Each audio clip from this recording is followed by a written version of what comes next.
लोकतंत्र का मतलब होता है सत्ता से सवाल करना, उसकी खामियों को उजागर करना। लेकिन जब सरहदों से बारूद की गंध आने लगे, जब देश की मिट्टी पर खतरा मंडराने लगे, तब सवालों की नहीं एकजुटता की जरूरत होती है। यह वक्त ना नेताओं का होता है, ना पार्टियों का, ना धर्म का, ना विचारधारा का। यह वक्त होता है सिर्फ और सिर्फ तिरंगे का, जब हर भारतीय को सिर्फ एक चीज याद रहनी चाहिए, भारत। और इस बार भारत के कुछ नेताओं ने ऐसा कमाल कर दिया कि हर भारतीय का सीना जो है इनको लेकर चौड़ा हो गया। असदुद्दीन ओवैसी, उमर अब्दुल्ला और शशि थरूर ने यह बता दिया कि नेतागिरी चमकाने के तो ढेरों मौके मिल जाएंगे, लेकिन अभी वक्त है देश के लिए खड़े होने का। इन तीनों ने संकट की घड़ी में बताया कि राजनीति में भी देशभक्ति की लौ जलती रहती है, और वो लौ इतनी ज्यादा तेज है कि सारी दुनिया आज उसे सलाम कर रही है। इसका जिक्र इसलिए क्योंकि हम उस देश में रहते हैं जहां पर राजनीति अक्सर जाति, धर्म, वोट बैंक का शतरंज बन जाती है। लेकिन इन तीनों नेताओं ने साबित किया कि जब बात देश की है तो सारी दीवारें ढह जाती हैं। भाई साहब, असदुद्दीन ओवैसी ने तो सीना ठोक कर ऐलान किया कि भारत का मुसलमान सच्चा सिपाही है, हमें पाकिस्तान के सर्टिफिकेट की जरूरत नहीं है। उमर अब्दुल्ला, जो कश्मीर से आते हैं, मुख्यमंत्री हैं, घाटी से ऐसी आवाज उठाई कि पाकिस्तान के होश फाख्ता हो गए। पाकिस्तान जो कश्मीर के एजेंडे को दुनिया भर में बढ़ाना चाह रहा था, उसे कश्मीर से ही खामोश कर दिया गया। बताया गया कि कश्मीर भारत का अभिन्न अंग है और कोई भी भारतीय आज पाकिस्तान की तरफ मोहब्बत की नजर से नहीं देख रहा, पाकिस्तान को सबक सिखाने की नजर से देख रहा है। शशि थरूर कांग्रेस के नेता है, लेकिन आज दुनिया के मंच पर भारत को ऐसी चमक दी कि आज सारा हिंदुस्तान उनकी अंग्रेजी पर फिदा है और कह रहा है, वाह थरूर साहब वाह, अंग्रेजी तो अच्छी थी ही, आप देशभक्त भी कमाल के निकले। इन तीनों की आवाज ने एक बात साफ कर दिया कि भारत की जब बात होगी तो पूरा देश एक साथ होगा। ओवैसी से लेकर उमर अब्दुल्ला ने साफ किया कि चाहे हिंदुस्तान का मुसलमान हो या कश्मीर का मुसलमान, वो किसी सफाई का मोहताज नहीं है। जब जब देश पुकारेगा वो सबसे पहले खड़ा रहेगा। इन तीनों के बयान ने न सिर्फ देश में एकता का जज्बा जगाया, बल्कि उन लाखों मुसलमान नौजवानों को भी नई हिम्मत दी जो अक्सर अपनी पहचान और वफादारी के सवालों में उलझा दिए जाते हैं। ये नेताओं ने उन्हें बताया कि तुम इस देश की शान हो, और जब बात भारत की हो तो जितनी आवाज मैं बुलंद कर रहा, उतनी आवाज इस देश में तुमको भी करनी है। मजा आ गया भाई साहब, मैं सीरियसली बता रहा हूं। इन तीनों नेताओं के फिलहाल देश में बच्चे फैन हो गए। राइट, लेफ्ट, सेंटर, हर इंसान जो है वो आज इनका मुरीद हो गया, और होना भी चाहिए। आप इनके बयान देखिए। हालांकि हम चाहते हैं कि आप भी हमारी एक मदद करें, हमारे व्हाट्सएप चैनल से जुड़ें। लिंक हमने डिस्क्रिप्शन में और कमेंट सेक्शन में पिन कर रखा है। आप जुड़ेंगे तो इससे हमारी ताकत बढ़ेगी और आप तक जल्दी हमारे वीडियोस पहुंचेंगे। ओवैसी का बयान पाकिस्तान को लेकर। ओवैसी साहब वो है जिन्हें अक्सर लोग गलत समझ लेते हैं, लेकिन इस बार 2025 के पहलगाम आतंकवादी हमले पर, भारत पाकिस्तान तनाव पर जो बातें कही, वो हर भारतीय के दिल को छू गई। उनकी आवाज में जोश था, सच था और भारत के लिए बेपनाह मोहब्बत थी। बिना हिचके, बिना संकोच किए पाकिस्तान का नाम लेकर कहा कि पाकिस्तान वो मुल्क है जिसके जमीन से आतंक का धंधा चलता है। जब तक ये बंद नहीं होगा, शांति की बातें बेकार हैं। उन्होंने पहलगाम हमले के आतंकवादियों को सजा देने की मांग की। इस बात का भी जिक्र किया कि आतंकवादियों ने धर्म देखकर मारा, पहचान देखकर मारी, और उन आतंकवादियों को ठोकना हमारी जिम्मेदारी है। इस बार ओवैसी ने सरकार के सेना के कदमों की तारीफ की। कहा, हमारी सेना आतंकवादियों को सही जवाब दे रही है। पाकिस्तान के पाखंड को भी बेनकाब कर दिया। पाकिस्तान ने दरअसल अपने सैन्य ऑपरेशन को बुनियान अल मसरूस नाम दिया था, जो कुरान से लिया गया था। ओवैसी ने इसे झूठ का ढोंग करार दिया। कहा, ये वही लोग हैं जिन्होंने 9/11 हमले के बाद मुसलमानों को अमेरिका में बेचा, पुंछ में मासूमों को मारा, बलूचिस्तान में जुल्म किए। इन्हें इस्लाम की बात करने का कोई भी हक नहीं है।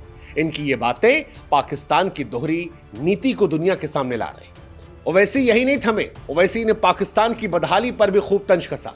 कहा, जो IMF से $1 बिलियन की भीख मांग रहे हैं, जो आधिकारिक तौर पर भिखारी बन गए हैं, वो आतंक का धंधा चलाते हैं। मैं इन्हें इंटरनेशनल मिलिटेंट फंड कहता हूं। उन्होंने अमेरिका पर भी सवाल उठाया। कहा, अमेरिका, जर्मनी, जापान जैसे देश एक आतंकवादी देश को इतने पैसे क्यों देते हैं। टर्की से भी कहा कि जब तुम अपने राष्ट्र की सुरक्षा के लिए दुश्मन पर हमला करते हो, तब तुमने नहीं सोचा भारत जब कर रहा है तो भारत पर सवाल क्यों खड़े करते हो। ओवैसी का टर्की पर सवाल उठाना, पाकिस्तान पर सवाल उठाना इस देश में लोगों को ताकत देता है। क्योंकि कई बार लोग धर्म के नाम पर सॉफ्ट होते हैं, लेकिन जब ओवैसी जैसा नेता इतनी मजबूती से, इतने तीखे तंज में ये बात कहता है कि मुसलमान हम बाद में हैं, पहले हम भारत के वासी हैं और भारत सबसे पहले आता है, तो फिर इस देश में यंग लड़के जो ओवैसी को सुन रहे हैं उन्हें भी एक नया जोश मिलता है और देशभक्ति की भावना से वो भी लबरेज होते हैं। बिहार के मोतिहारी में तिरंगे की पगड़ी पहनकर ओवैसी ने हुंकार भरी, कहा मैं भारत से मोहब्बत करता हूं, मेरी आलोचना वोट की सियासत के लिए नहीं, सच्ची देशभक्ति के लिए है। ओवैसी ने इस देश के मुसलमानों से कहा कि अगर जिहाद करने का शौक है तो फिर आतंकवाद के खिलाफ जिहाद करो। भारतीय मुसलमानों के सामने जब ओवैसी ने ये बातें कही तो ये देश को एकजुट करने वाली बात थी और इसीलिए आज हम कह रहे हैं कि ओवैसी साहब को सलाम है। ओवैसी ने भारत के 23 करोड़ मुसलमानों से कहा कि सुनो, हम वो मुसलमान हैं जिन्होंने दो राष्ट्र के सिद्धांत को ठुकराया, लोकतांत्रिक भारत चुना, हम पाकिस्तान नहीं है। पाकिस्तान वो है जो दुनिया भर में जुल्म करता है, बलूचिस्तान में मुसलमानों को मारता है, हम उनकी तरह नहीं हैं, हम अलग हैं। ओवैसी की तरह एक और नेता उमर अब्दुल्ला, उन्होंने भी जो कुछ कहा वो भारत को मजबूत करने वाला था। जम्मू कश्मीर के मुख्यमंत्री उमर अब्दुल्ला कश्मीर को लेकर ऐसी आवाज उठाई जो इस्लामाबाद तक को दहलाने वाली थी। जिस संयम, जिस ताकत, जिस संवेदनशीलता से उन्होंने बात रखी, यकीन मानिए इससे भारत को मजबूती मिली। कई बार दुनिया कश्मीर को भारत से अलग करके देखती है, कई बार दुनिया कश्मीर के लोगों की बातों को हाईलाइट करने की कोशिश करती है और ऐसे में उमर अब्दुल्ला ने जो बातें कही वो भारत को मजबूत कर रही थी, पाकिस्तान को कमजोर कर रही थी, क्योंकि उमर अब्दुल्ला ने कश्मीर और भारत की आवाज बनते हुए पाकिस्तान को आड़े हाथों लिया और कहा कि साहब आप तो जांच करने से इनकार कर रहे थे, आप शहबाज शरीफ जांच की नौटंकी क्यों करते हैं। सीज फायर को लेकर कहा कि यह अच्छा कदम है, काश पहले हुआ होता, जिंदगियां बच जाती, लेकिन यह भी कहा कि शांति तभी मुमकिन है जब पाकिस्तान आतंकवाद पर सीमा पर रोक लगाएगा। कश्मीरियों की फिक्र करते हुए कहा कि कश्मीरियों की जान की हमें परवाह है और पाकिस्तान उसको लेना चाहता है। सबसे बड़ी बात जो उमर अब्दुल्ला ने कही वो थी अमेरिकी राष्ट्रपति डोनाल्ड ट्रंप के बयान को लेकर। आपको याद होगा डोनाल्ड ट्रंप ने कहा था कि कश्मीर के मसले पर फिर से बात की जाएगी। उमर अब्दुल्ला ने साफ लफ्जों में कह दिया कि कश्मीर भारत का आंतरिक मामला है, इसे कोई बाहरी ताकत मुद्दा नहीं बना सकती। उनकी ये बात कश्मीर को भारत का भिन्न हिस्सा होने का गर्व दिखाती है और दुनिया को यह संदेश देती है कि कश्मीर भारत का है। उनकी ये बात दुनिया को एहसास कराती है कश्मीर भारत का है।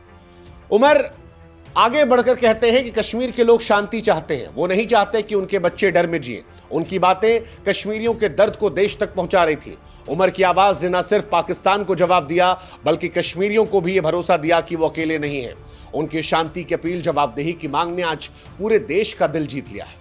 उमर अब्दुल्ला ने जो कहा वो कश्मीर और कश्मीरियत से आई वो आवाज थी जिसे पूरा देश आज महसूस कर रहा है।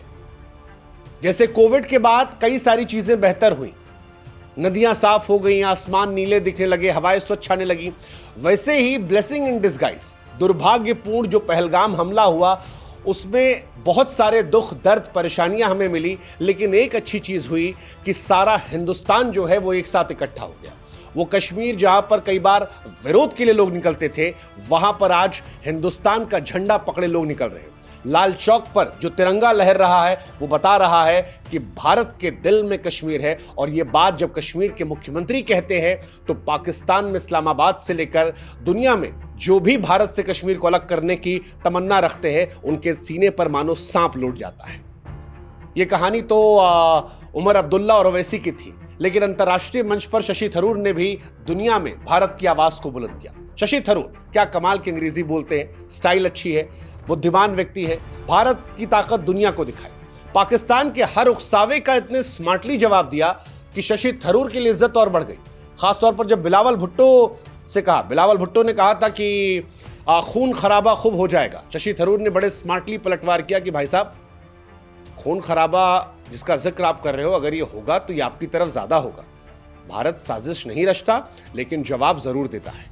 उनकी ये बात भारत की दृढ़ता को दिखा रही थी। सैन्य कदमों को लेकर क्या तारीफ की। बार बार जब टीवी के एंकर भारत में भी शशि थरूर को पोक कर रहे थे और वो सुनना चाहते थे कि मोदी सरकार के खिलाफ शशि थरूर कुछ कह दे, शशि थरूर ने कहा कि 2016 में हमने पाकिस्तान को सबक सिखाया था, 2019 में कस के समझाया था और इस बार जो किया है वो पाकिस्तान की नस्लों को याद रहेगा। ये जरूरी था उनके लिए। थरूर ने पाकिस्तान में आतंकी ठिकानों पर भारत के हमले को चतुर, सटीक और संयमित बताया। कहा, मैं हमेशा से कहता आया हूं कि हमें कड़ा जवाब देना चाहिए, लेकिन जंग से बचना चाहिए।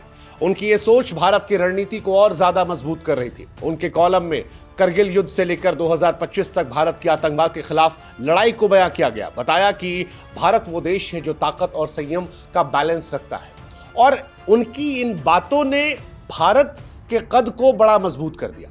इन सब के साथ थरूर ने सेना को लेकर भी एकजुटता दिखाई। कहा, हमारे जवान हमारा गुरूर है और हम उनके पीछे खड़े हैं। वो जो भी कदम लेंगे हम उनके साथ हैं। थरूर ने दुनिया को बताया कि भारत आक्रामक नहीं, जिम्मेदार है। उनकी बातों ने पाकिस्तान के फेक न्यूज को ध्वस्त किया और भारत की एक मजबूत, शांति प्रिय देश की छवि दुनिया के सामने पेश की। थरूर की चतुराई ने, थरूर की बातों ने वैश्विक मंच पर भारत को एक नई ऊंचाई दी, और आज भारत का गर्व जो है वो और ज्यादा बढ़ा है इनकी वजह से। इसलिए आज इन तीनों नेताओं को हम सलाम करते हैं। हालांकि इन तीनों नेताओं को जब हम जिक्र कर रहे हैं तो हमें इतिहास में अटल बिहारी वाजपेयी साहब भी याद आते हैं। अटल बिहारी वाजपेयी साहब वो शख्स जिन्होंने देशभक्ति को नए मायने दिए थे। 1971 में जब इंडिया पाकिस्तान का युद्ध हुआ था और बांग्लादेश की आजादी की लड़ाई चली थी, तब वाजपेयी साहब विपक्ष में थे, लेकिन इंदिरा गांधी की सरकार को पूरा समर्थन दिया था और ये कहा था, सरकारें आएंगी जाएंगी लेकिन देश रहना चाहिए। ये बात बाद में उन्होंने जब वो प्रधानमंत्री बने तब संसद में भी कही थी। अटल बिहारी वाजपेयी भी उन लोगों में से थे जो देश की बात को हमेशा आगे रखते थे, आलोचना करते थे, लेकिन जहां पर साथ दिखने का वक्त होता था वहां पर वो बंटते नहीं थे, और उनकी बातें भारतीयों को जोड़ती हैं। आज मौजूदा दौर में जब सोशल मीडिया पर छोटी छोटी बातें सरकार को लेकर कोसी जाती हैं, तो वाजपेयी का कथन बार बार गूंजता है कि देश विरोध का विषय नहीं, श्रद्धा का विषय है। यह सबक है कि संकट में सस्ती लोकप्रियता नहीं, एकता चाहिए। वाजपेयी की मिसाल आज भी हमें सिखाती है कि देश के लिए सियासत से ऊपर उठना पड़ता है, और उनकी गरिमा ने हर भारतीय के दिल में उन्हें बसा रखा है। वाजपेयी वाली झलक जो है वो इन तीनों नेताओं ने दिखाई, जिसका असर भी दिखाई पड़ेगा। खासतौर पर मुसलमानों पर इसका असर दिखाई पड़ेगा। ओवैसी, उमर अब्दुल्ला या थरूर की बातों ने आज भारत के मुसलमान नौजवानों में भी जोश भरा है। उनका संदेश साफ है कि ये देश तुम्हारा है और तुम इसकी बड़ी ताकत हो। अक्सर इस देश में मुसलमान नौजवानों को अपनी वफादारी साबित करने के लिए कहा जाता है, लेकिन जब इन नेताओं ने छाती चौड़ी करके इस देश को रिप्रेजेंट किया तो मानो अप्रत्यक्ष तौर पर ही आज इस देश का हर मुसलमान ये समझ रहा है कि उसे किसी भी चिंटू मिंटू को सफाई देने की जरूरत नहीं है। वो भी भारत का है और भारत उसका है। ओवैसी ने जब स्पष्ट किया कि हमने जिन्ना का रास्ता ठुकराया, हम टू नेशन थ्योरी वाले नहीं थे, हम भारत के थे, हमने ये सुना, ये हमारा भारत है, तो ये एहसास भारत को और मजबूत कर रहा है, एकता की ताकत को और ज्यादा बढ़ा रहा है, बंटवारे की एहसास को कम करवा रहा है, और इस देश के मुसलमानों को सिखा रहा है कि उनकी पहचान उनकी ताकत है, उनकी कमजोरी नहीं। वो डॉक्टर, इंजीनियर, जवान, शिक्षक बनकर इस देश को मजबूत कर रहे हैं। मुख्य धारा से इस घटना ने और ज्यादा जोड़ा और समाज को एक नई ताकत दी। कुल मिलाकर आज इन तीनों का हम शुक्रिया अदा करना चाहते हैं, इसलिए क्योंकि संकट की घड़ी में भारत को इन्होंने आगे रखा। ये संदेश भी हर भारतीय के लिए है कि हमारी ताकत हमारी एकता है, और अगर हम साथ रहेंगे तो फिर साथ मिलकर भारत जीतता रहेगा। इस वक्त सिर्फ एक शब्द गूंजना चाहिए, वो है भारत। न दल की दीवारें, न धर्म की खाइयां, न विचारधारा की जंग, सिर्फ तिरंगे की शान। जो इस घड़ी में देश के साथ खड़ा है वही सच्चा सिपाही है।